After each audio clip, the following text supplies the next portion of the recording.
Salut à tous, je suis super heureux de vous retrouver pour ce grand débrief de la TDS. J'ai appelé cette vidéo comment j'ai enfin fini un ultra parce que vous le savez, hein, évidemment avant cette TDS 2024, il y avait eu 2 abandons sur la TDS en 2021, en 2020, mais avant ça, il y avait déjà eu un autre abandon et j'étais sur une série un peu noire qui n'était pas liée qu'à la TDS en fait, en tout cas pour ma pratique de l'ultra, puisque j'avais également abandonné en 2020 l'échappée belle que j'avais tenté cette année-là, l'année du Covid, une année particulière. Cette année, enfin, je finis un ultra, un format quasi 100 miles, puisque maintenant la TDS est un tout petit peu plus longue. Je crois que la montre, j'avais 152 km cette année, avec 9006 ou 9007 de D+, donc on est sur un quasi format 100 miles, et ça y est, enfin, je suis finisher d'une course comme ça. J'attendais beaucoup de vous faire ce débrief. Je vous ai demandé les thématiques que vous voulez que j'aborde. Il y avait déjà plein de choses que j'avais en tête, évidemment, mais je voulais avoir un petit peu votre avis sur les thématiques en particulier. Donc vous le verrez, cette vidéo est évidemment chapitrée.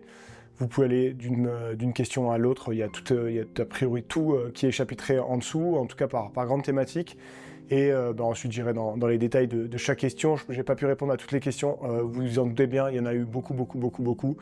Comme le nombre de vos messages après la TDS, que ce soit directement après la course sur les réseaux, que ce soit à la suite de la diffusion du film la semaine dernière, point final. Un énorme merci pour vos retours et puis pour tous vos messages. C'est complètement irrationnel, honnêtement, la vague que j'ai reçue. Il y a sans doute plein de vidéos, et j'en ai déjà plein, qui ont fait plus de vues que ce film-là. Mais par contre, je pense que jamais j'ai eu autant de retours de cette nature, et ça fait juste extrêmement plaisir de voir qu'en fait mes petites aventures peuvent vous inspirer aussi et peuvent vous donner des idées, et ça c'est fou de voir que en fait quelque chose de totalement personnel peut toucher des gens. Et évidemment, quand on fait ce genre de projet, en tout cas personnellement, je le fais d'abord pour moi. C'est un peu un petit bonheur égoïste, honnêtement, parce qu'on a envie de faire des choses pour soi aussi, et c'est clairement le cas de cette TDS. J'ai voulu créer un peu tout ça autour de mon aventure, mon histoire avec cette course, parce que déjà ça me faisait plaisir à moi, mais de voir qu'à la fin, en fait, ça touche autant de monde, c'est sûr que ça donne beaucoup de sens en fait à faire tout ça, et ça motive surtout beaucoup à faire plein de choses dans le futur. J'étais déjà convaincu que de toute façon j'allais continuer à vous partager tout ça, mais là j'en suis encore plus convaincu, et encore une fois un immense merci pour vos retours et puis pour tous vos messages. Ça donne énormément de force. L'objectif de ce grand débrief, c'est d'essayer d'aller dans les détails de plein de choses. S'il y a des thématiques que j'aborde pas parce que la vidéo va être déjà très longue, n'hésitez pas à les mettre en commentaire. J'essaierai encore une fois d'aller dans les détails, dans les réponses en commentaire. Et j'espère qu'en tout cas je vais parler du maximum de choses, et puis on est parti pour ce grand débrief de la TDS 2024. Vous le verrez, il y a 4 grandes thématiques dans ce débrief. La première thématique, c'est évidemment la prépa et l'avant-course de cette TDS 2024, quelque chose d'assez particulier pour moi cette année. Je vous ai déjà parlé de ça assez en détail, hein, avec tout ce que je vous ai partagé avant la course. Donc encore une fois, s'il y a des choses que j'aborde pas ici, c'est peut-être abordé, et sans doute abordé d'ailleurs, sur le contenu que j'ai fait avant la course. Donc n'hésitez pas à aller faire un tour là-dessus si vous n'avez pas vos réponses dans cette vidéo.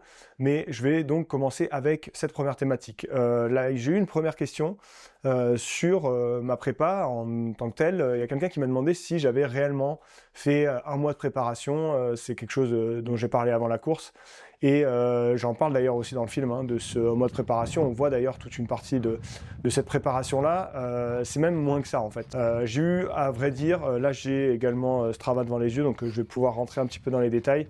Je suis rentré des États-Unis, il me semble, un mercredi soir chez moi.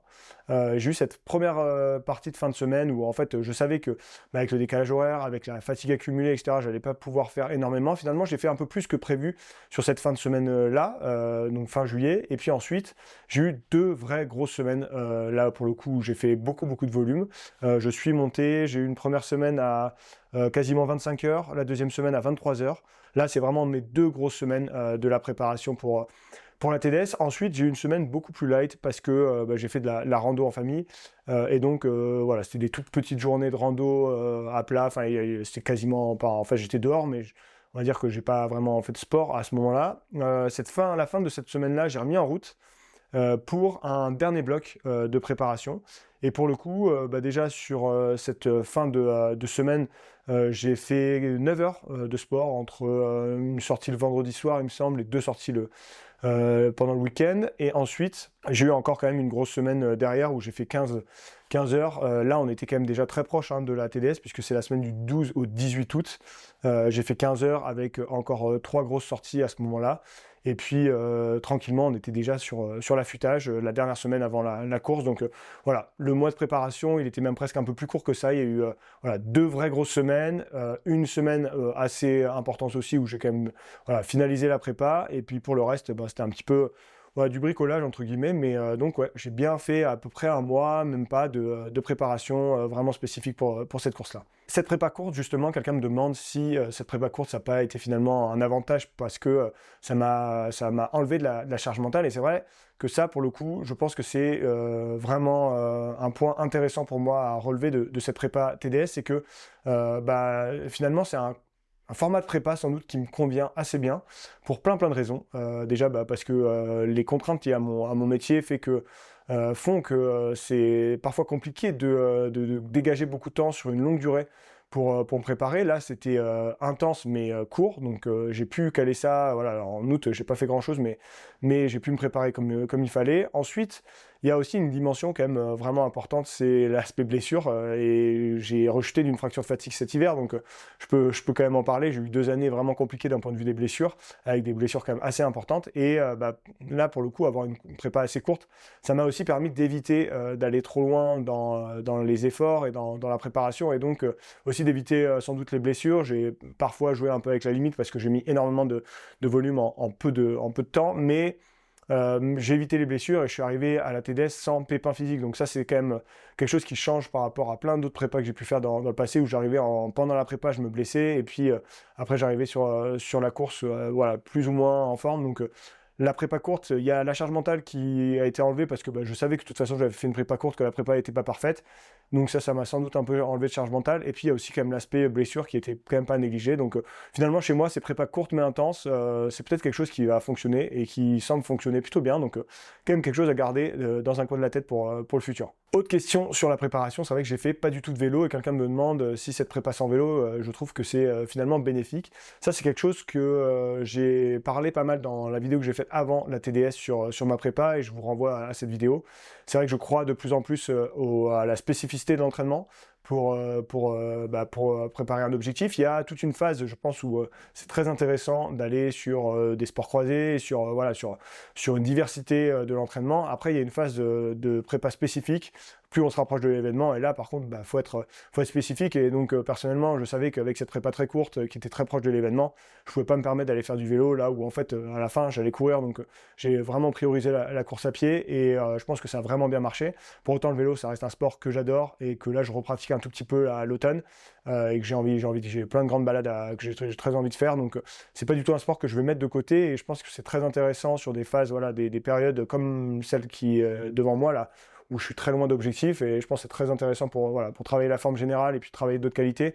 Mais sur la phase spécifique de préparation, je pense que le vélo, de plus en plus, je vais mettre un peu ça de côté, je pense, en tout cas pour les objectifs trail. Quelqu'un me pose la question aussi sur cette prépa, l'éternel débat entre intensité et volume. C'est vrai que j'en parle aussi dans la vidéo sur ma préparation avant la course, où je disais que j'ai fait 0 séance d'intensité pendant cette prépa-là. Encore une fois, moi c'était assez particulier ma prépa, dans le sens où je vais vraiment aller à l'essentiel, prioriser les choses parce que j'avais très peu de temps.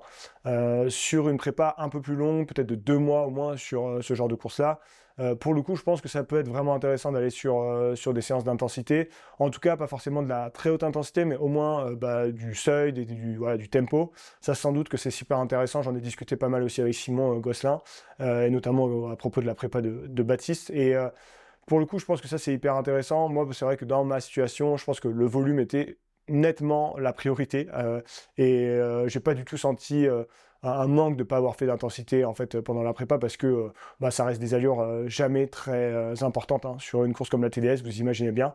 Donc personnellement, j'ai pas du tout senti un problème à pas avoir fait d'intensité, même si je pense que techniquement, sur une prépa un peu plus longue, ça peut quand même avoir des vrais intérêts. Une question d'ordre un petit peu plus général. Quelqu'un me demande si je suis végétarien et je voulais rentrer cette question dans un peu l'avant-course, la prépa. Voilà. Je suis végétarien dans mon quotidien. J'ai quelques, on va dire, il y a quelques moments dans l'année où je m'autorise de faire des accros, comme je suis très fan de gastronomie, donc quand je vais dans des restaurants gastronomiques, ça peut être des moments où je fais un peu voilà, une parenthèse avec ça, mais globalement, ouais, on va dire 99% de mon année, je suis végétarien.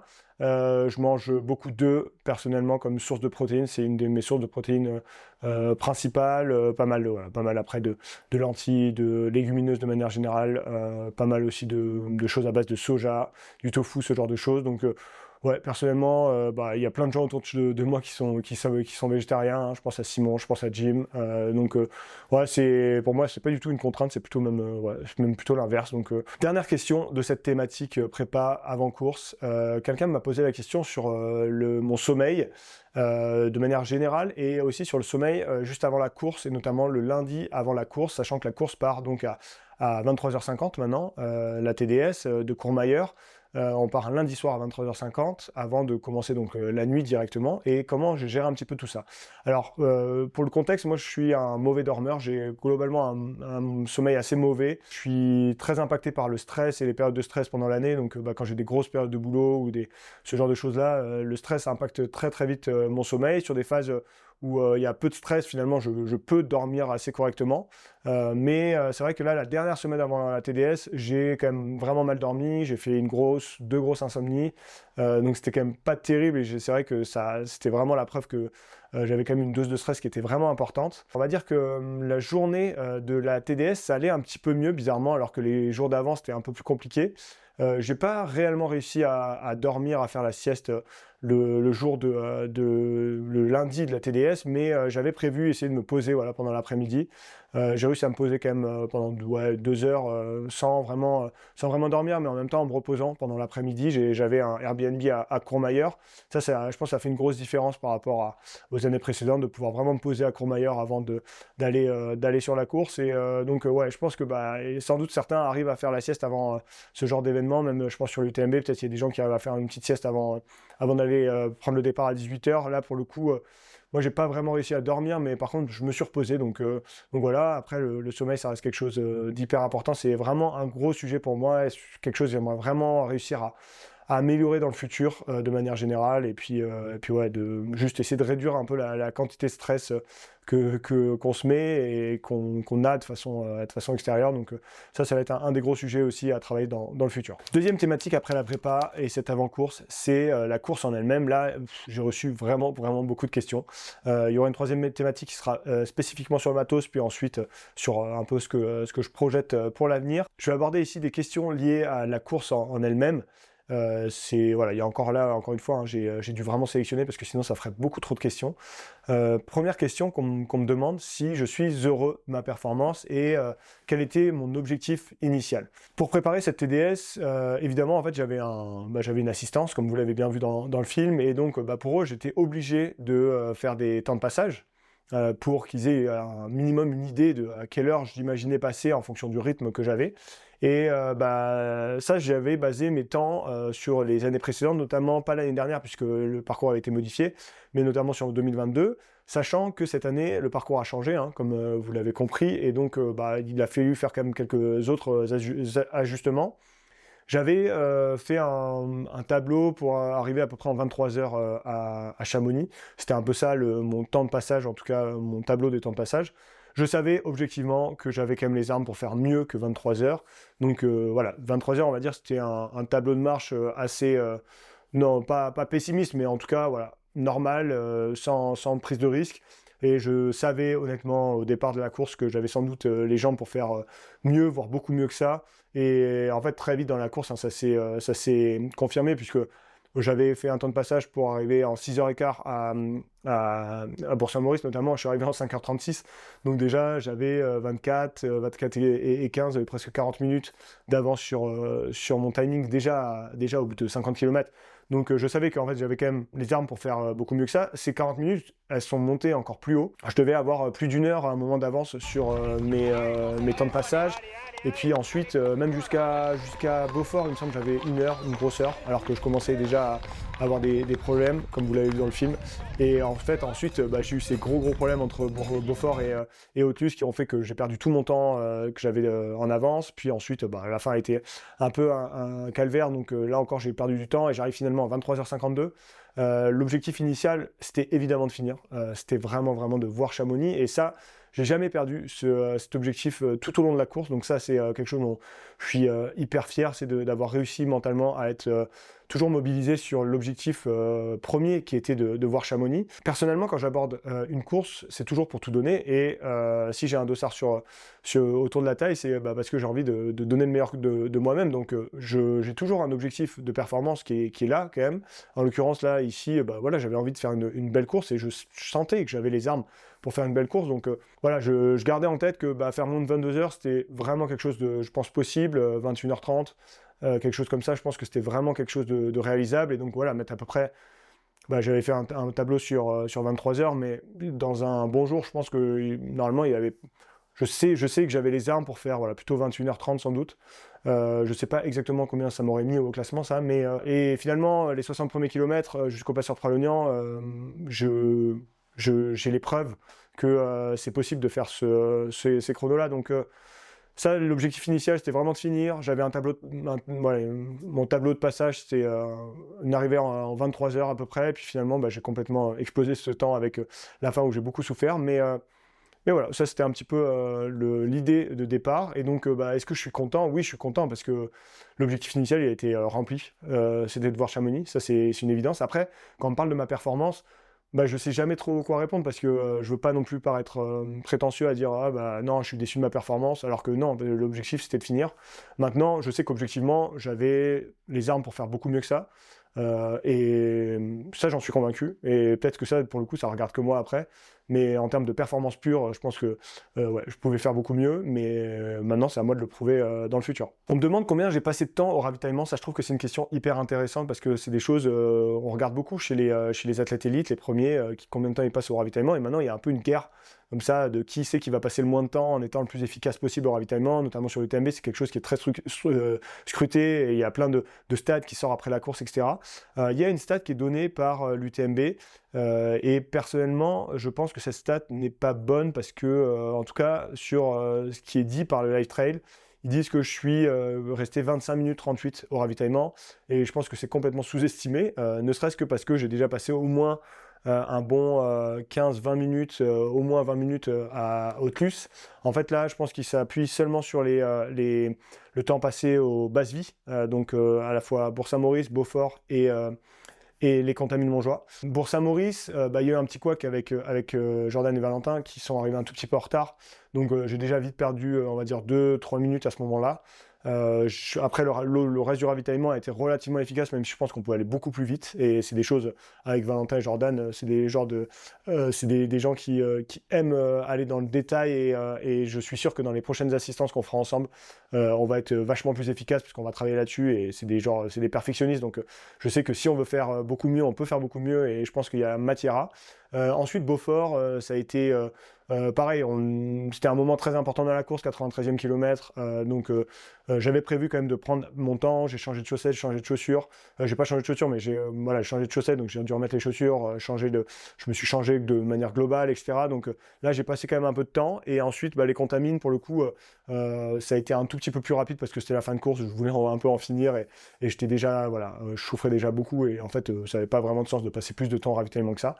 Donc ça je pense que les 25 minutes 38 c'est uniquement les bases vie. Après il y a tous les autres ravitaillements et notamment ce ravitaillement d'Autlus où pour le coup là j'ai passé beaucoup de temps. Donc je pense que j'ai passé un bon 50 minutes ou 45 minutes au ravitaillement en tout sur la course, ce qui est beaucoup trop évidemment. Un petit ajout sur cette partie-là, c'est vrai que je prends l'exemple de Jim à la Western States, il a passé beaucoup plus de temps que ses adversaires au ravitaillement, notamment Rod Farvard qui fait deuxième et pour autant c'est lui qui gagne la course à la fin en gagnant avec un peu plus de 10 minutes d'avance, ça prouve bien qu'en fait, il y a quand même un compromis à trouver entre aller vite, mais prendre suffisamment soin de soi pour ensuite courir vite aussi. Donc voilà, c'est où c'est qu'on met la limite, faire toutes les choses qu'on a besoin de faire de façon efficace. L'important, c'est d'être efficace, en fait, je pense.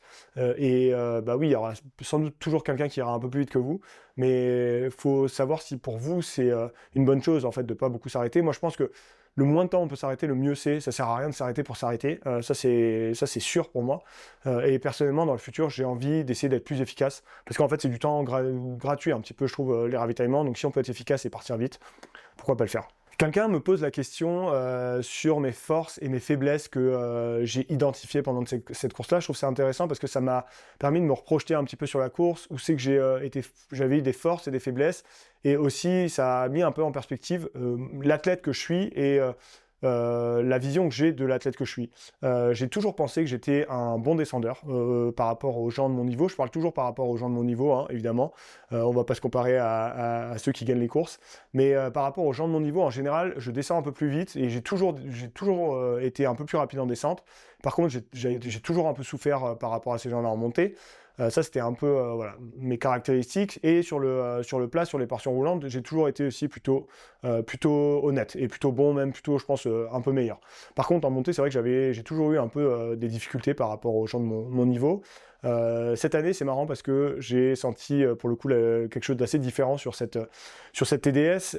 J'ai été très bien en montée de manière générale, notamment sur les premières parties de course. Là, sur toute cette première partie de course, ça se passait bien.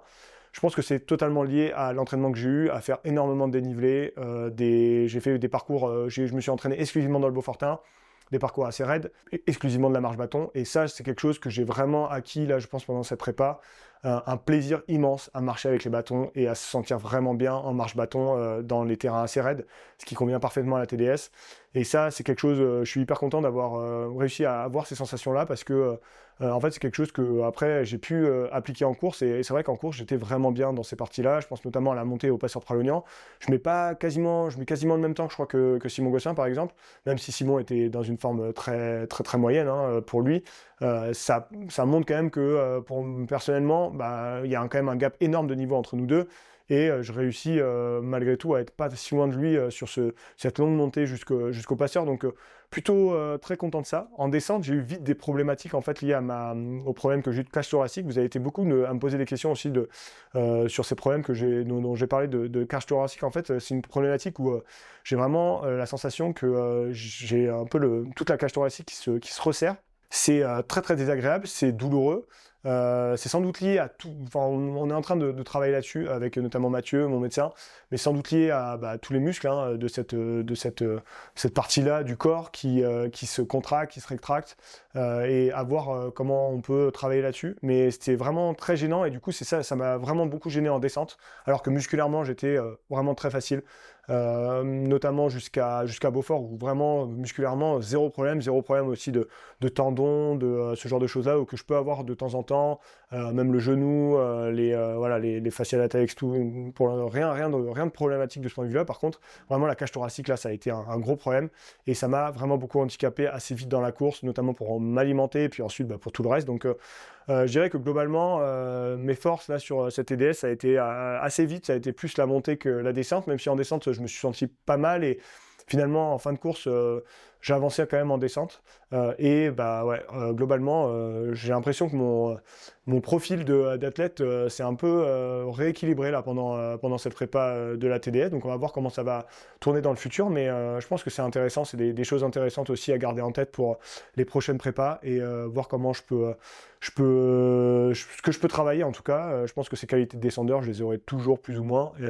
À voir si je peux aller un peu plus vite là-dessus aussi. Et ouais, en tout cas, c'est un petit peu ça les conclusions que je tire de cette course. Quelqu'un me demande où c'est que la course commence vraiment sur la TDS. On dit que sur l'UTMB, la course commence à Champé avec la fin de course, ce marathon en fin de course, ces 3 grandes montées. C'est vrai que c'est sans doute vrai hein, sur l'UTMB, la course commence vraiment à Champé. En tout cas, bon, elle commence évidemment avant, mais c'est là où il y a beaucoup de choses qui se jouent. Encore que la course de 2024 remet peut-être un peu ça en question. La course est beaucoup plus jouée finalement entre Courmayeur et Champé qu'entre Champé et Chamonix. Mais en tout cas pour la TDS, ça me semble assez évident que la course se joue plutôt à partir de Beaufort. En tout cas, c'est vraiment le point important. Pourquoi? C'est pas vraiment Beaufort en tant que tel, c'est plutôt bah, comment on arrive à Beaufort. Parce qu'il y a eu cette grande descente avant Beaufort. Et l'état dans lequel vous êtes à Beaufort, je pense que ça dit beaucoup de ce que vous allez faire à l'arrivée. J'en étais convaincu avant, mais j'en suis encore plus convaincu après. Et personnellement, j'ai fait une erreur, comme vous le voyez dans le film, où bah, j'ai été tellement galvanisé à Beaufort avec les encouragements et tous les gens qui étaient là pour m'encourager, que bah, j'en ai beaucoup trop mis et j'ai eu un moment d'euphorie que j'ai vraiment payé très très cher ensuite. Donc, comment sur la TDS, sans doute sur ce nouveau parcours en plus, où la fin après Beaufort est encore plus difficile que par le passé, je dirais qu'il faut vraiment se dire que arriver à Beaufort, faut avoir des cartouches. Si vous n'avez plus de cartouches à Beaufort, ouah, ça va être très très long. Et mine de rien, c'est pareil, ne pas du tout sous-estimer la partie après les contamines, parce que même si mentalement on se dit, bah, de toute façon, là maintenant, si on repart des contamines, on voit Chamonix, c'est une réalité. Par contre, si vous êtes dans un objectif de performance, ou en tout cas même quel que soit le niveau, hein, mais si vous avez un objectif, je pense qu'on peut perdre encore beaucoup de temps, ou gagner beaucoup de temps après les contamines en fonction de comment on est. Donc, arriver à Beaufort avec des cartouches, très très important, parce que c'est vraiment vraiment très loin d'être fini à partir de là. Petite question que je trouvais intéressante, on m'a parlé de Simon et de savoir comment j'ai vécu le fait que Simon a abandonné. En fait, moi j'ai appris l'abandon de Simon à l'arrivée, une fois que j'étais arrivé. Je savais pas que Simon avait abandonné avant, parce que bah, j'ai pas vu de gens à ce moment-là. Il y avait quand même un gros écart hein, de temps, notamment bah, une fois que moi j'ai fait tous ces arrêts-là entre Beaufort et Autus, là bon, on a pris beaucoup d'écart avec Simon. Donc finalement, il a dû abandonner, bah, je sais même pas où j'étais exactement, mais ensuite, bah, il n'y avait plus personne pour me donner ces infos-là. Pour le temps, j'ai pris des infos vraiment en début de course. Je me souviens encore, mais je vois Greg Jacquier, le manager de Simon. Je lui demande un peu comment ça va. Je l'avais vu aussi avant et je lui demandais un peu tout ça. Et ça m'a fait du bien aussi de savoir un petit peu comment ça se passait pour lui, même si bah, c'était pas un grand jour, mais bon, il était quand même plutôt dans les coureurs de tête. Donc voilà, j'avais besoin aussi de savoir comment ça se passait pour lui. Et en fait, après, j'ai appris son abandon à l'arrivée. Donc l'abandon en tant que tel m'a pas impacté pendant la course parce que bah, je le savais pas. Donc c'est quelque chose que j'ai su à la fin de la course. Enfin, lié à la course, j'ai eu énormément de questions sur l'alimentation, comment ça s'est passé, est-ce que j'ai réussi à tenir mon prévisionnel. Là encore, je vous renvoie à une vidéo que j'ai faite avant la course où je parle, c'est la dernière vidéo avant la course, où je parle de toute ma stratégie de nutrition, ce que j'ai envie de mettre en place, que j'avais envie de mettre en place sur cette TDS. Je vous raconte que bah, j'allais essayer de tenir 70 grammes par heure en me basant énormément sur Never Second pour cette prise-là. Beaucoup de prises par la boisson pendant la nuit, un petit peu plus par l'alimentation, gel, etc. pendant le jour. Il y a plein de choses que je retiens de cette TDS. Après, ça mériterait presque une vidéo dédiée, hein, parce qu'il y a tellement de choses à dire. Globalement, j'ai pas du tout tenu les 70 grammes que j'espérais tenir. Très vite. À partir du Cormet de Roseland, là, j'ai commencé vraiment à plus tenir, même un peu avant Passeur de Pralognan. Donc vers le 60e kilomètre, j'ai commencé à complètement sortir de mon schéma et de ce que j'avais mis en place, en tout cas ce que j'avais prévu. Pourquoi? Bah parce que c'est encore une fois, hein, c'est ces problèmes de cage thoracique, là, ça a vraiment compliqué le fait de m'alimenter. Ça a été une première chose. Donc, c'est quelque chose qu'il faut que je règle absolument, ces problèmes de cage thoracique, parce que sur Ultra, ça va me poser des problèmes pour m'alimenter. Et, bah, de toute façon, sur ce genre d'effort, si on ne s'alimente plus, après, c'est fini, c'est complètement fini. J'ai réussi, pour le coup, jusqu'à la fin de la course, quand même à m'alimenter un minimum. Il n'y a pas eu de période où je ne me suis pas du tout alimenté. Donc ça, c'est quand même un point à garder en tête. Mais bah, j'étais à peu près à 30 grammes heure pendant peut-être 2 tiers de la course, qui est trop peu, vraiment trop peu. Et ça, c'est sûr que ça, c'est un énorme point à travailler pour le futur. Globalement, j'ai eu les 70 grammes heure, je les ai fait jusqu'au Passeur de Pralognan, sans trop de problèmes. Et en fait, très vite, ça s'est dégradé et très vite, j'ai eu beaucoup de mal. Il y a plusieurs choses que je retiens de ça. Déjà, j'avais une stratégie qui était basée sur la boisson, beaucoup la boisson, notamment la poudre Never Second, qui avait été parfaite pour moi à l'entraînement pendant toute la préparation. Et j'avais l'idée en tête que j'allais pouvoir réussir à tenir ça aussi pendant la course. La vérité, c'est que bah, en fait, la poudre, j'ai très vite eu du mal à la boire. Et donc, j'ai dû changer mes plans. Il y a un plan, notamment, je me souviens à Beaufort, là où je dis à Valentin, Maintenant, passer en stratégie gel, c'est-à-dire que je mets des gels dans de l'eau, les gels Never Second pour faire de la boisson, et c'est ça que j'ai fait jusqu'à la fin parce qu'il n'y avait plus que ça qui passait, et la poudre, j'arrivais plus du tout à la boire. Or, ça, été ouais, un vrai problème. Ça, c'est quelque chose qu'il faut que je retravaille, je pense, pour les prochaines courses. Est-ce que c'est tenable de boire la boisson Never Second, en tout cas la poudre pendant toute une course, pas sûr. Donc voilà, c'est un point que je dois aborder. Il y a un autre point que je retiens vraiment très fort de cette TDS, c'est que quasiment la seule chose qui a réussi à me maintenir un peu à flot, et les seuls moments un peu mieux que j'ai eu sur la fin de course, sur cette dernière partie de course entre Beaufort et Chamonix, c'est le moment où j'ai réussi à m'alimenter avec la caféine, notamment les gels CAF. Je pense que la caféine, on est encore, en tout cas les athlètes élites, hein, les meilleurs sont très au point maintenant sur le sujet, et il y a, voilà, de plus en plus, c'est un sujet qui revient sur le devant de la scène. Pour des athlètes moins rapides comme nous, voilà, je pense qu'il faut peut-être réfléchir un petit peu différemment parce qu'on n'a pas les mêmes intensités d'effort, on est beaucoup plus longtemps aussi sur les sentiers qu'eux.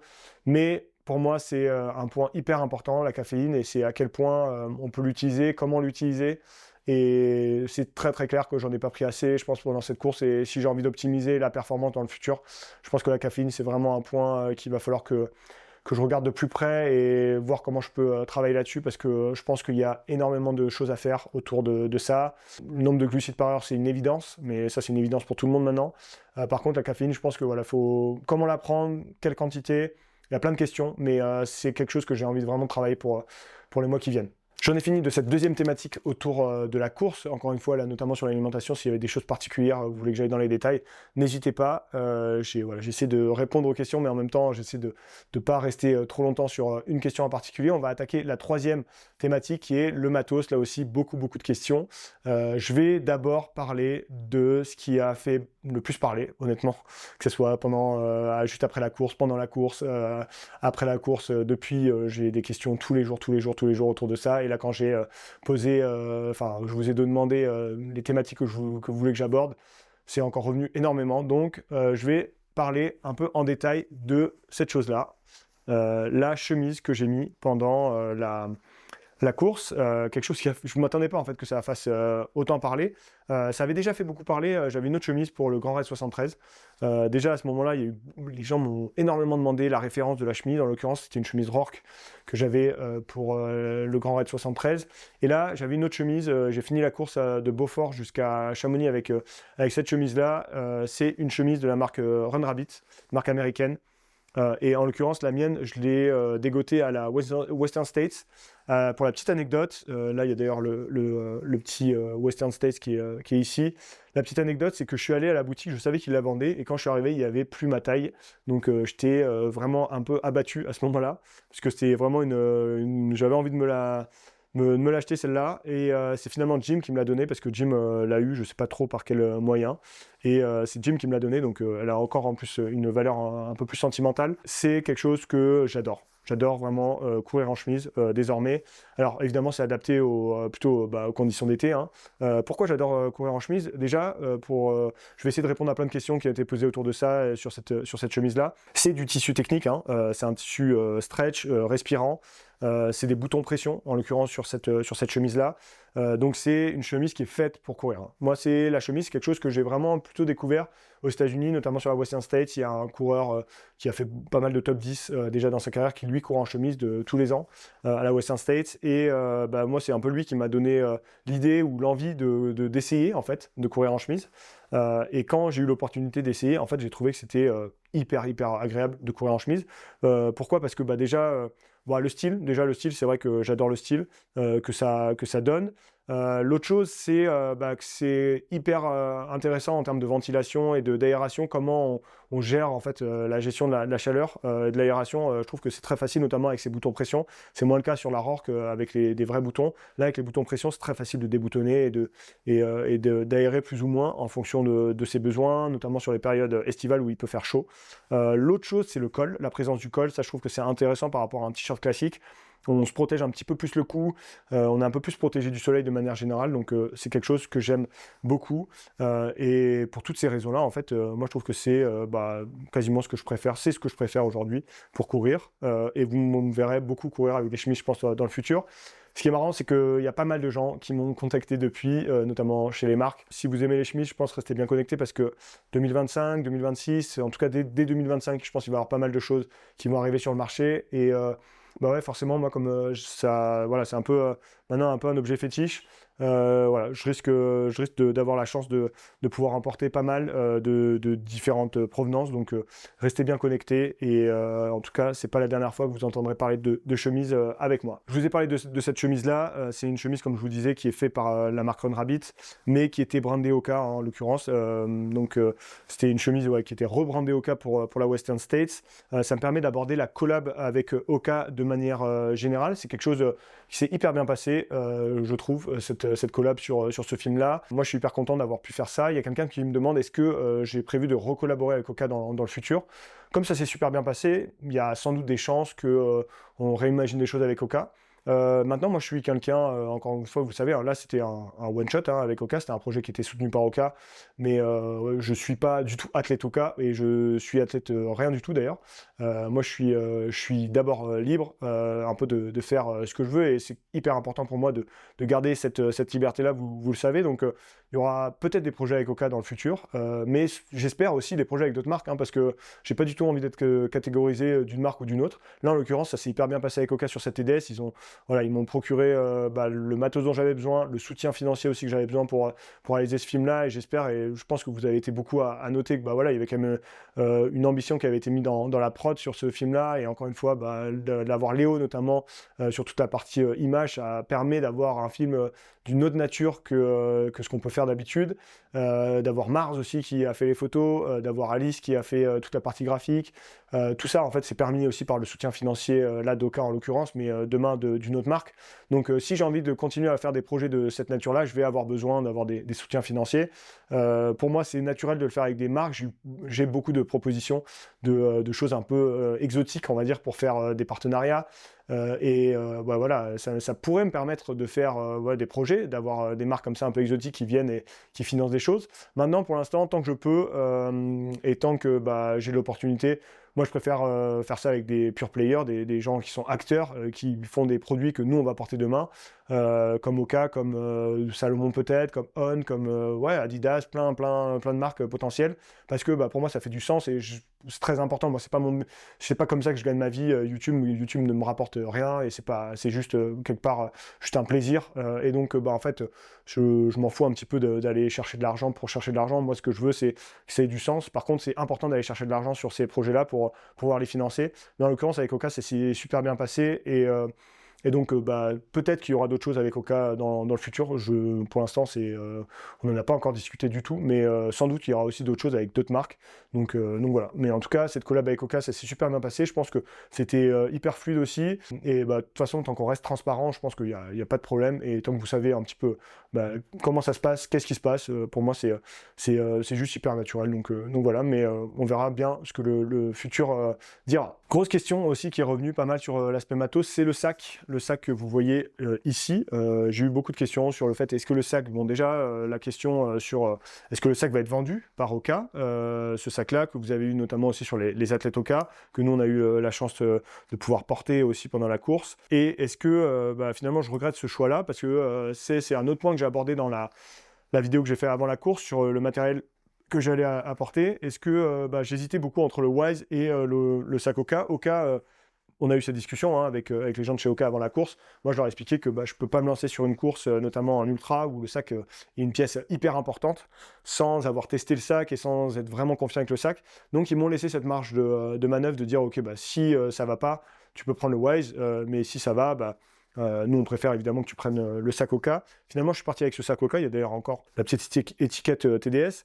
Globalement, j'ai eu zéro problème avec ce sac pendant la course. Je réponds à la question sur la commercialisation. Ça ne sera pas commercialisé tout de suite, je pense. Je pense que, en tout cas, de ce que j'ai compris, ça ne sera pas commercialisé avant la fin d'année 2025.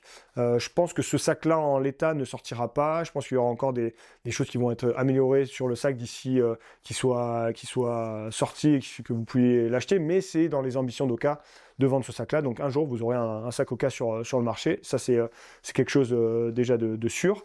Il y a plein de choses qui fonctionnent très bien, je trouve, avec ce sac-là. Et il y a encore des choses aussi à améliorer. Globalement, ça n'a pas été un facteur limitant, je pense, le sac sur cette course. Est-ce qu'avec le sac Way, j'aurais été un petit peu mieux? Sans doute.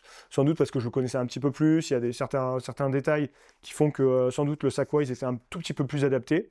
Mais honnêtement, j'étais plutôt quand même agréablement surpris. En fait, si je suis parti aussi avec ce sac-là, c'est que en fait, les dernières sorties que j'ai faites à l'entraînement avec m'ont convaincu et je me suis dit, ok, ça peut être intéressant.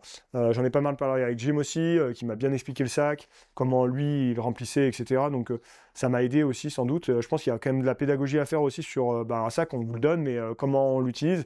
Ça, c'est quelque chose aussi d'important pour qu'on tire tous les bénéfices du sac, notamment la répartition du poids à l'arrière, etc. C'est des choses très importantes, je pense. Pour moi, le défaut là, ultime, on va dire, du sac, au moment où j'en parle, c'est ce carquois intégré au sac, qui est une de ses particularités. Pour moi, ça fonctionne pas bien. Pour le coup, sur le reste, sur l'ergonomie notamment, je trouve que c'est un sac qui est hyper bien pensé sur plein de choses. Donc globalement, ça n'a pas été un facteur limitant. Il y a sans doute des petites améliorations à faire, mais je pense qu'on n'est pas loin d'avoir un très bon sac. Honnêtement, on n'est pas loin d'avoir un très bon sac. Ce carquois intégré, pour moi, ça marche pas. Il y a quelques autres petits détails qui sont pas les plus convaincants selon moi, mais globalement, l'ergonomie est très très bonne et ça n'a pas du tout été un facteur limitant pendant cette TDS. Donc, quand même, globalement, un bon sac de manière générale. Et il va falloir quand même un peu patienter pour avoir la version commercialisée. On verra s'ils la sortent avec ce carquois intégré ou pas. Et puis on verra s'ils ont fait des petites modifications, mais en tout cas, comptez sur moi pour vous en parler quand ça sera sur le marché. Autre gros point, évidemment, que vous m'avez parlé, c'est la Tectonix 3. Tectonix 3 qui m'a accompagné sur toute cette course-là. Encore une fois, j'ai fait une vidéo détaillée sur cette chaussure, où je vous explique un petit peu que je vais partir avec cette chaussure et toutes les caractéristiques de cette chaussure. C'est pas vraiment un test, puisque de toute façon, j'étais contraint de partir avec cette chaussure. C'était ça faisait partie du partenariat avec Oka sur cette course-là, de courir en Tectonix 3. Donc j'ai pas eu le choix. Mais en tout cas, là vous l'avez la version où j'ai d'ailleurs écrit le temps ici, mais j'ai pas eu le choix et en même temps, si j'avais dû faire un choix, c'était peut-être celui-là que j'aurais fait. Ça a été, je pense, un des gros points forts de mon matériel sur cette course. La Tectonix 3, ça a très très bien fonctionné pour moi, vraiment zéro problème de pied.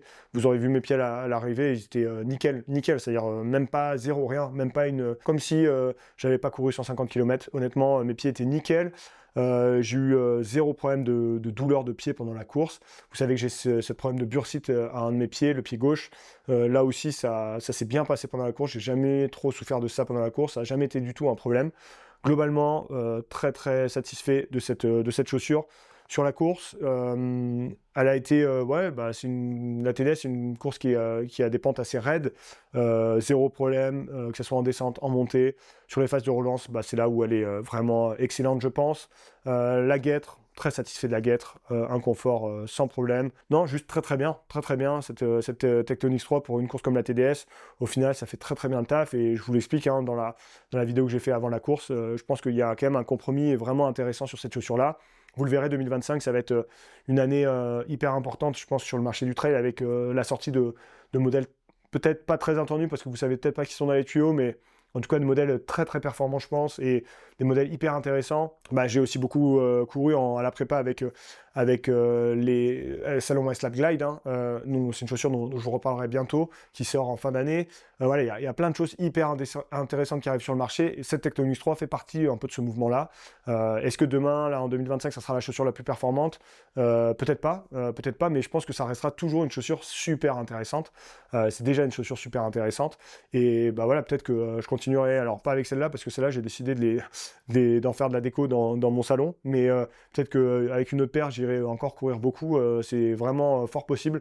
Donc honnêtement, très bonne chaussure, très satisfait de cette chaussure-là, à peu près tous les niveaux. Et non, ouais, juste un choix qui a très bien marché pour ma TDS. Enfin, dernière question de cette thématique matos qui est revenue pas mal. Est-ce que j'ai changé de chaussures? Non, déjà, j'ai pas changé de chaussures. Ça a été la même paire de chaussures pendant les 150 km.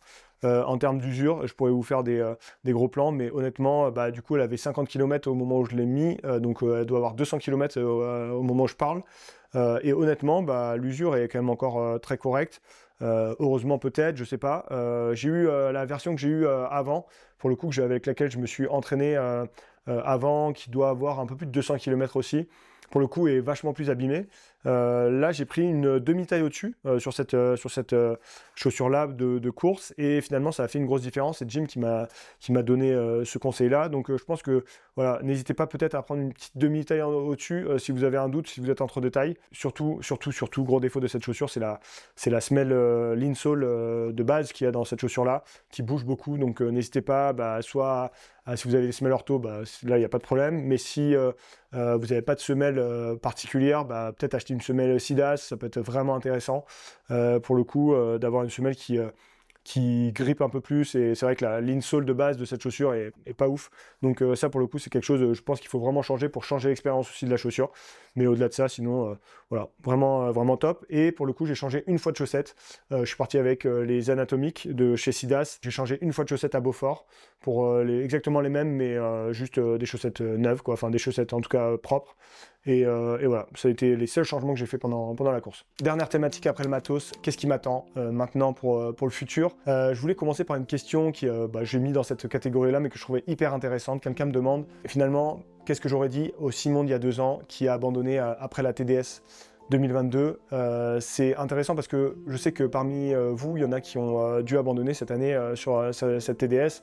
Je ne sais pas si ces gens-là auront envie de se relancer. En tout cas, qu'est-ce que j'aurais dit au Simon qui a abandonné il y a 2 ans? Je ne sais pas, parce que c'est toujours très difficile de trouver les mots à ce moment-là. Mais finalement, j'étais dans un état d'esprit d'abandonner voilà, cette quête que j'avais après la TDS 2022, parce que à ce moment-là, ça me faisait plus de mal que de bien de pratiquer ce sport et d'aller sur cette course notamment. Avec le recul aujourd'hui, c'est évidemment très facile de dire ça parce que là ça s'est bien passé cette année, mais je pense que je lui aurais dit de ne pas abandonner. Je pense que dans la vie, c'est quelque chose qui fonctionne avec un peu tout. Je pense notamment moi à mon projet professionnel de réalisateur, de photographe. Quand on est passionné par quelque chose, quand il y a quelque chose qui vraiment nous prend aux tripes, en fait, ça vaut toujours le coup d'y aller à fond et de jamais abandonner parce que de toute façon, si ça vous passionne et si ça vous prend aux tripes, même s'il y a une déception le lendemain matin, en fait, c'est toujours ça que vous aurez envie de faire. Et ça va pas s'évanouir parce qu'il y a eu un abandon, parce qu'il y a eu un échec, parce qu'à un instant T, vous n'étiez pas prêt suffisamment pour réussir cet objectif-là. Donc en fait, ça sert à rien, je pense, d'abandonner. C'est facile à dire, évidemment, parce que y a plein de contraintes, des contraintes familiales, financières. Il y a plein de choses extérieures qui peuvent faire que on a envie d'abandonner, et ça peut être le cas pendant un instant T. Mais il faut juste, je pense que j'aurais dit au Simon d'il y a 2 ans, quand il a abandonné, de pas lâcher, et que de toute façon, ça finit toujours par arriver. Ça, c'est une des autres questions que j'ai eues. Est-ce que finalement, ça finit toujours par revenir? Je ne l'ai pas encore expérimenté, moi, pendant cette TDS, quand ça allait très mal, en fait, c'est jamais vraiment revenu derrière, même si j'ai eu des petits moments où ça allait un petit peu mieux. Mais c'est, je pense, une philosophie de vie, de manière générale. Quand on est passionné par quelque chose, moi, j'ai tendance à penser qu'il faut aller à fond là-dedans. Et c'est pour ça aussi que je crois vraiment à une des valeurs les plus importantes pour moi, c'est la liberté. C'est parce que, en fait, la liberté, c'est surtout le pouvoir de choisir. Pouvoir choisir ce qu'on a envie de faire, ce qu'on n'a pas envie de faire aussi. Et en l'occurrence, quand on est passionné par quelque chose, il faut avoir la liberté de choisir de le faire. Et je pense que c'est ce que j'aurais essayé de dire au Simon d'il y a 2 ans quand il a abandonné, c'est t'es passionné par ça, ça ne changera pas parce que cette TDS s'est mal passée et parce qu'il y a eu cet abandon-là. Donc tu as le pouvoir de choisir de revenir, de refaire, de faire différemment s'il faut. Mais en tout cas, laisse-toi le choix, quoi. Et avec le recul, je pense que c'est quelque chose que je garderai vraiment en tête. Et c'est vrai que cette réussite sur cette TDS 2024, ça m'a appris ça, quoi. Quelqu'un me demande si cette obsession avec la TDS est terminée après cette course en 2024 et le fait que pour cette fois-ci, j'ai réussi à finir la TDS. Je pense que la TDS, j'y reviendrai plus, honnêtement, même si, encore une fois, comme j'en parlais tout à l'heure, quand je parlais de la performance que j'ai fait sur cette course, je pense que j'ai les armes pour faire beaucoup mieux que ça, en termes de temps, en termes de place, sur cette course. Maintenant, je pense pas que j'y reviendrai parce que il y a beaucoup trop de choses que j'ai envie de faire en fait, et la vie est très courte, et donc en fait, si on est uniquement centré sur quelque chose, c'est difficile de tout faire. Donc en tout cas là, ouais, mon état d'esprit à l'instant T, c'est de genre je referai pas cette course-là, la TDS, même si c'est une course qui a une place très très importante dans mon cœur, mais maintenant, ma quête avec cette course, elle est finie. J'ai mis un point final à cette histoire et j'ai envie de me lancer sur d'autres choses. Il y a plein de choses d'ores et déjà qui me font très très envie, donc j'ai plutôt envie de me concentrer sur autre chose et regarder cette course chaque année avec passion. Mais moi, mon histoire avec cette course-là, je pense que maintenant, elle est derrière moi. J'ai eu pas mal de questions aussi sur l'envie de performance. J'en ai parlé un tout petit peu précédemment et voilà, maintenant, peut-être essayer de se projeter un petit peu dans ce que va vouloir dire la performance et l'envie de performance dans le futur. Comme je vous le disais, moi, si je mets des dossards, c'est pour donner le meilleur de moi et pour essayer de tirer le meilleur de mon niveau possible. C'est pas juste l'instant T, même si pour moi, l'instant T et la course et la finalité, c'est très important. Évidemment, le process, c'est important, mais moi, c'est vrai que le résultat a beaucoup d'importance chez moi et je suis pas trop de ces gens qui disent que le plus important c'est le process. Alors, ça a une très très grande importance, mais en fait, s'il n'y a pas le résultat, moi je trouve que le résultat a beaucoup d'importance quand même pour moi. C'est vrai que pour la majorité d'entre vous, la performance que j'ai faite, être 27e, c'est un très beau résultat. Pour moi, personnellement, encore une fois, je prends pas mal de recul par rapport à ça. Je suis sans doute un peu déformé aussi par rapport avec les gens que je côtoie au quotidien et qui, eux, gagnent les plus grandes courses de la planète. Donc forcément, j'ai peut-être un niveau d'exigence qui est un peu différent. Mais c'est évident que moi, cette course-là, je pense que j'ai eu un vrai déblocage avec cette TDS-là. J'ai ressenti des choses sur cette première partie de course que j'avais jamais ressenti sur l'athlète que j'étais et sur peut-être le potentiel que je pouvais avoir sur ce genre de course-là. Et donc, j'ai très très très envie. En fait, je pense que ça, c'est un des trucs qui ressort vraiment de cette TDS-là. Et maintenant, avec un petit mois de recul, c'est quelque chose que j'ai vraiment en tête. J'ai très très envie d'aller pousser un peu les curseurs et de voir jusqu'où je peux aller. Et évidemment, je n'irai jamais gagner des courses, ces genres de courses-là. Par contre, j'ai le sentiment que je peux faire quand même des choses hyper intéressantes. Et encore une fois, hyper intéressantes, ça veut juste dire performer à mon meilleur niveau. Mais j'ai l'impression que j'ai la sensation en moi que je peux quand même faire des courses intéressantes d'un point de vue de la performance pure. Et j'ai envie d'aller voir jusqu'où je peux aller. Donc ça va être un peu l'objectif, je pense, notamment dès 2025, et un peu sur un projet un peu de 2 ans, mais j'y reviendrai juste après, d'essayer d'aller un peu plus loin, que ce soit déjà sur route, puis après en trail, sur ultra. Donc ouais, c'est hyper intéressant. Moi, ça me motive beaucoup. En fait, cette TDS, ça m'a beaucoup motivé de ce point de vue-là, de me dire, ok, en fait, j'ai peut-être eu un déblocage, j'ai maintenant peut-être en tête ce que j'ai envie de faire pour le futur. Donc ça, ouais, restez bien connectés. Je pense que c'est quelque chose que je vais avoir envie de partager aussi avec vous. Donc en tout cas, d'un point de vue de la performance pure, moi, j'ai envie d'aller voir ce que je peux faire, encore une fois, avec le recul suffisant. Et évidemment, je n'irai jamais gagner des courses. Mais par contre, ouais, juste donner le meilleur de moi-même et voir jusqu'où ça peut me mener, ça m'intéresse beaucoup. Beaucoup de questions maintenant sur les courses que j'ai envie de faire après cette TDS. Est-ce que j'ai envie de retourner sur 100 miles? Est-ce que j'ai déjà des courses en tête pour l'année prochaine, pour les années futures? Est-ce que j'ai eu aussi pas mal de questions justement sur, je vous parlais de l'échappée belle tout à l'heure. Est-ce que j'ai envie de retourner sur l'échappée belle ou sur d'autres courses? Donc ça c'est une grosse thématique. Je ne sais pas à quel point je peux rentrer dans les détails de ce point de vue-là, mais j'ai déjà des idées de calendrier pour l'année prochaine. Ce qui est sûr, c'est que je vais avoir un calendrier. Maintenant, c'est maintenant acquis. J'ai compris que je ne peux pas faire beaucoup de courses dans l'année. C'est un équilibre qui ne tient pas de faire trop de courses pour moi, compte tenu de mes contraintes professionnelles. Donc ça va être toujours des courses très ciblées, je pense. Mais j'ai déjà en tête un petit peu un plan, notamment sur 2 ans, avec le gros objectif qui serait de faire l'UTMB en 2026. Ça va être vraiment mon gros objectif en 2025. L'UTMB va être très très important pour moi d'un point de vue professionnel, et du coup je me laisse plutôt 2026 pour faire l'UTMB, et donc consacrer mon année 2025 à essayer de me qualifier pour l'UTMB 2026. Pour se qualifier pour l'UTMB 2026, en tout cas se qualifier directement sans passer par le tirage au sort, il y a 2 solutions. C'est de finir top 3 d'une des courses UTMB, ce qui objectivement n'arrivera pas, et l'autre solution, c'est de réaliser un score, un index UTMB sur une course UTMB suffisant pour être qualifié directement. Donc c'est en l'occurrence soit faire un index UTMB de plus de 800 sur une course UTMB format 100K, soit faire un index UTMB de plus de 760 sur un format 100 miles. C'est d'ailleurs comme ça que Simon Gosselin, lui, est qualifié pour l'UTMB de l'année prochaine. C'est parce qu'il a fait un index UTMB de plus de 760 sur un format 100 miles, en l'occurrence la Western States, qui est une course UTMB. Et donc moi ça va être un peu ça que je vais viser pour l'année prochaine en 2025, ça va être un peu ça l'objectif, c'est de réussir à faire une course format 100 miles UTMB à plus de 760 je pense, parce que les 800 sur un format 100K, je les ai sans doute dans les jambes, j'espère pouvoir les avoir dans les jambes, mais c'est plus risqué on va dire que les 760 sur un format 100 miles, c'est sans doute plus atteignable et ensuite après c'est quel format 100 miles, ça c'est la question, parce que finalement quand vous regardez le calendrier UTMB, il y a des formats 100 miles qui sont très très différents, d'ailleurs comme les formats 100K, hein.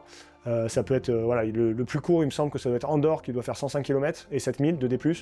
Et puis après, il y a des courses de 170 km, donc c'est quand même pas du tout la même chose. Typiquement, Andorre, c'est une vraie option que j'ai en tête, parce que c'est le format 100 miles le plus court du circuit, c'est un timing qui est vraiment intéressant, 13 juin il me semble. Donc pour toutes ces raisons-là, c'est une vraie option que je garde en tête, mais en tout cas, ça va être le gros objectif en trail l'année prochaine, c'est d'essayer d'aller me qualifier pour l'UTMB 2026, ça va être vraiment ça l'objectif. Donc voilà, maintenant j'ai pas encore les détails, j'ai ça en tête, il y a plusieurs options qui sont sur la table, dont Andorre qui est aujourd'hui qui a la priorité. Et puis ensuite on verra qu'est-ce que ça donne, mais ça va être vraiment l'objectif à 2 ans UTMB, et puis l'année prochaine essayer de me qualifier via ce système d'index UTMB. Avant ça, vous avez été aussi plusieurs à me poser la question sur le marathon de Paris. J'en ai parlé dans un podcast qui est débrief de la TDS juste après sur Course Épique. Je retourne au marathon de Paris en 2025, c'est déjà signé.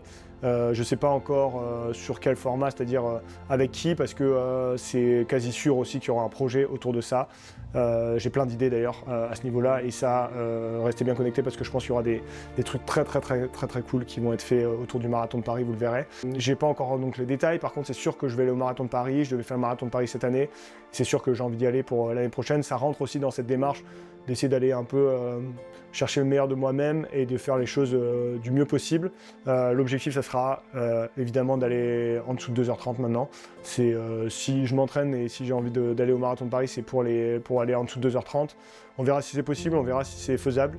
Ça reste quand même pour mon niveau une perf qui n'est pas anodine, et donc il va falloir quand même pour réussir que je m'entraîne beaucoup et de façon cohérente, donc c'est loin d'être gagné, mais en tout cas ça va être l'objectif, marathon de Paris, et ensuite je partirai sur un ultra pour aller chercher ma qualif pour l'UTMB, et puis après peut-être il y aura deux petites choses autour de ça, mais ça va être comme ça que mon année 2025 va être s'articuler. D'abord une première partie de saison concentrée sur le marathon de Paris, puis ensuite une deuxième partie de saison concentrée sur un ultra trail, donc comme un peu ça devait être cette année, mais ça va être répliqué avec d'autres objectifs pour l'année prochaine. J'ai une question aussi sur le bilan que je faisais de l'impact que ça a eu cette TDS pour moi, personnellement, de façon professionnelle aussi.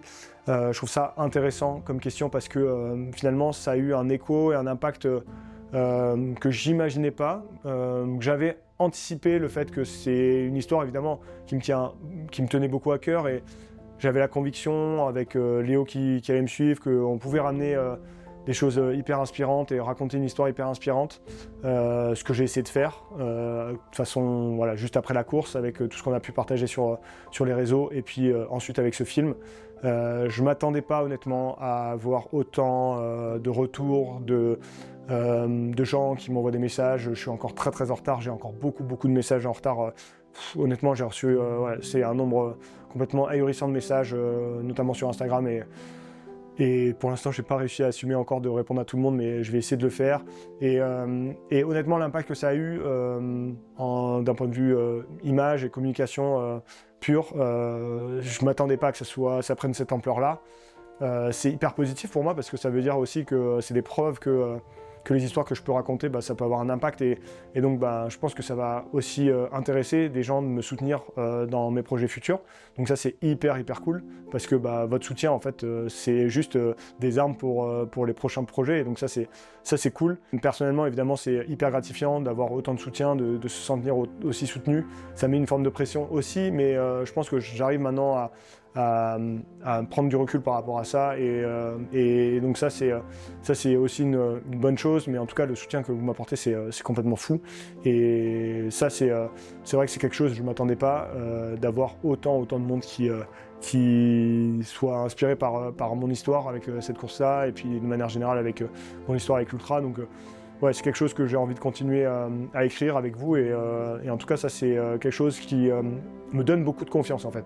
Cette TDS, j'en parlais, c'est un vrai déblocage, je pense mental sur mes capacités, je pense physiques, physiologiques, mentales, et puis aussi sur ce que je peux faire, ce que je peux partager avec vous et les projets potentiels qu'on peut imaginer pour le futur. Donc que du positif, franchement, que du positif de A à Z, et c'est en grande partie grâce à vous aussi. Enfin, je voulais conclure par quelque chose que je dis dans le film, et vous avez été plusieurs à m'écrire à ce sujet, à me poser des questions à ce sujet sur le fait de...